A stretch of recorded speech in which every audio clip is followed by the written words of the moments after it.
नमस्कार भक्तजनों, जय माँ काली। माता काली की कृपा आप सभी पर बनी रहे, आप सभी हंसते मुस्कुराते रहे।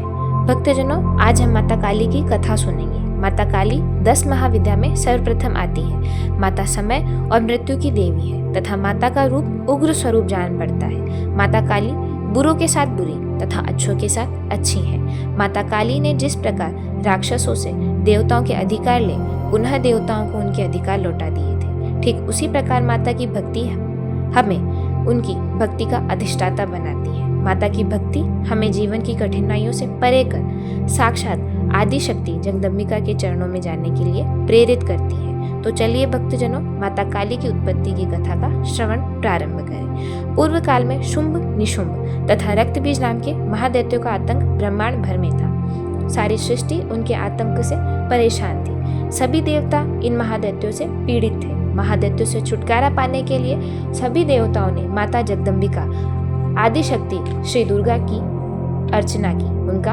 आवाहन किया। माता प्रकट हुई। देवताओं ने उन्हें शुंभ निशुंभ का स्वर्ग पर कब्जा, देवताओं की पराजय का यथावृतांत सुनाया। साथ ही यह भी कहा कि महादैत्यों के सेनापति चंडमुंड ने सबको भयभीत कर रखा है। तत्पश्चात माता क्रोध में भर गई। माता ने चंडमुंड का वध कर दिया। तदंतर रक्तबीज नामक महादैत्य आया, जिसको यह वरदान प्राप्त था कि जहां भी उसके रक्त की बूंद गिरेगी वहां उसी के समान 100 महादैत्य और उत्पन्न हो जाएंगे। भक्तजनों, यहीं से शुरू होती है माता काली के अवतार की कथा। माँ दुर्गा के माथे से काली माँ का जन्म हुआ। काली माता रक्तबीज से युद्ध करने लगी, लेकिन रक्तबीज के रक्त से हजारों मात्रा में राक्षस उत्पन्न हो रहे थे। माँ अपने एक हाथ में खप्पर व एक हाथ में खड़ग लिए रक्तबीज से युद्ध कर रही थी। रक्तबीज के खून की धारा पृथ्वी पर गिरने से पूर्व ही माँ उनका रक्तपान कर लेती थी, जिससे रक्तबीज का रक्त धरा पर न गिर सका। इस तरह माँ काली ने रक्तबीज और उसके असंख्य रूपों का संहार किया। तत्पश्चात माँ ने अपने विकराल और उग्र रूप में ही शुंभ निशुंभ का भी वध किया। इस तरह माता काली की विजय हुई। माता ने राक्षसों का संहार किया। फिर भी माता का क्रोध शांत न हो रहा था।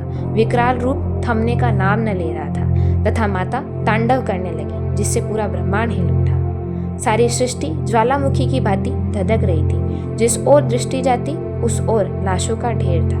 देवता चिंतित थे तथा इस चिंता के साथ सभी देवतागण भगवान शिव के समक्ष गए। देवताओं के आग्रह पर भगवान शिव माता काली के मार्ग में लेट गए।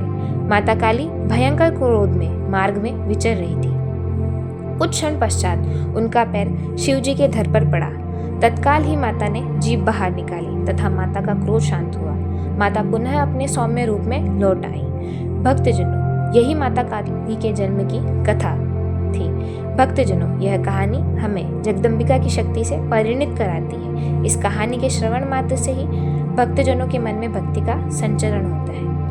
भक्तजनों, ऐसी ही कहानी से जुड़े रहने के लिए हमारे चैनल को लाइक, सब्सक्राइब और शेयर जरूर करें। इस कहानी में यदि आपको कोई त्रुटि लगती हो या इस कहानी से जुड़ी कोई भी समस्या हो तो आप हमें कमेंट के द्वारा ज़रूर बताएं।